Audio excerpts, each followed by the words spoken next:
ശ്രീ ലേൽപത്തൂർ നാരായണ ഭട്ടതിരിപ്പാട് രചിച്ച ശ്രീമദ് നാരായണീയത്തിലെ 1-ാം ദശകം ഭഗവാന്റെ സ്വരൂപവും മാഹാത്മ്യവും.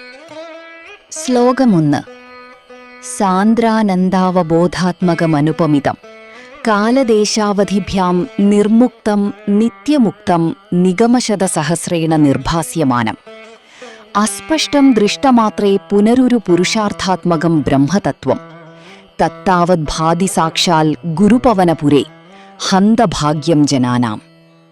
അർത്ഥം: ഏറ്റവും ഉന്നതമായ ജ്ഞാനവും ആനന്ദവും നിറഞ്ഞതും ഒന്നിനോടും ഉപമിക്കാൻ പറ്റാത്തതും സമയത്തിനും സ്ഥലത്തിനും അതീതമായി എങ്ങും നിറഞ്ഞു നിൽക്കുന്നതുമായ ഒരു പരബ്രഹ്മ തത്വമുണ്ട്. വേദങ്ങൾക്കും ഉപനിഷത്തുകൾക്കും പോലും പൂർണ്ണമായി വിവരിക്കാൻ കഴിയാത്ത ആ പരമസത്യം സാധാരണക്കാർക്ക് മനസ്സിലാക്കാൻ വളരെ ബുദ്ധിമുട്ടാണ്.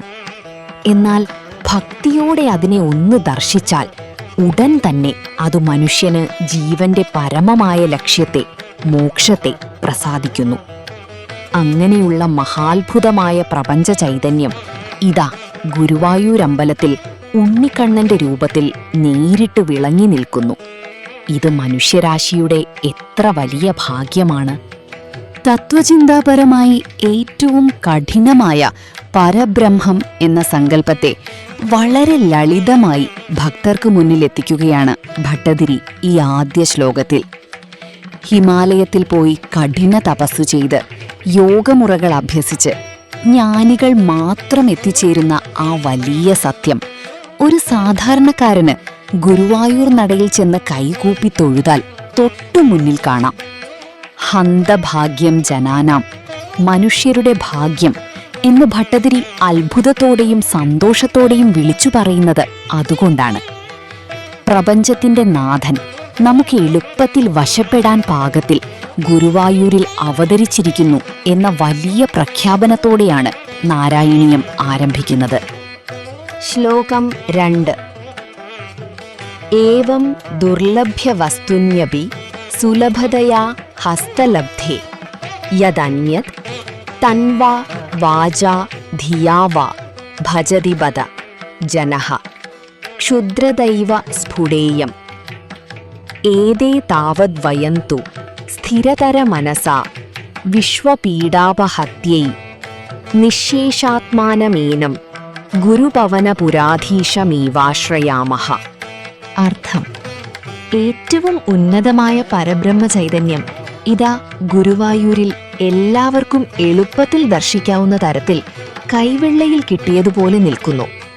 എന്നിട്ടും കഷ്ടം, മനുഷ്യർ തങ്ങളുടെ ശരീരം കൊണ്ടും വാക്കുകൊണ്ടും ചിന്ത കൊണ്ടും താൽക്കാലികമായ ലൗകിക സുഖങ്ങൾക്ക് പുറകെയും നിസ്സാര കാര്യങ്ങൾക്ക് വേണ്ടിയും അലഞ്ഞു തിരിയുന്നു.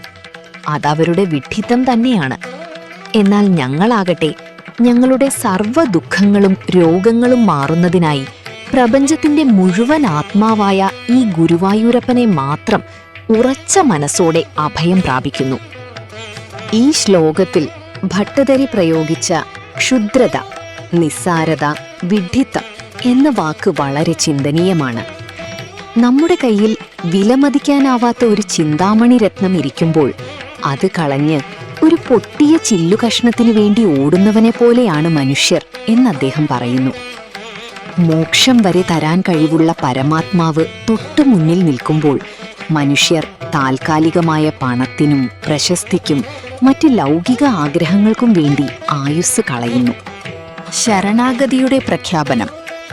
ഭട്ടതിരി ഇവിടെ തന്റെ മനസ്സ് ഉറപ്പിച്ചു കഴിഞ്ഞു. തനിക്ക് രോഗമുക്തി തരാനും ജനനമരണ ചക്രത്തിൽ നിന്ന് രക്ഷിക്കാനും ഗുരുവായൂരപ്പന് മാത്രമേ കഴിയൂ എന്ന് മനസ്സിലാക്കി അദ്ദേഹം തന്റെ ശരീരവും വാക്കും ബുദ്ധിയും ഭഗവാന് സമർപ്പിക്കുന്നു. ഞാൻ മറ്റൊന്നിൻ്റെയും പുറകെ പോകുന്നില്ല, അവിടുന്ന് മാത്രമാണ് എൻ്റെ അഭയം എന്ന പൂർണ്ണമായ ശരണാഗതിയാണ് ഈ ശ്ലോകത്തിന്റെ അർത്ഥം. ഹരേ കൃഷ്ണ. ഗുരുവായൂരപ്പ ശരണം.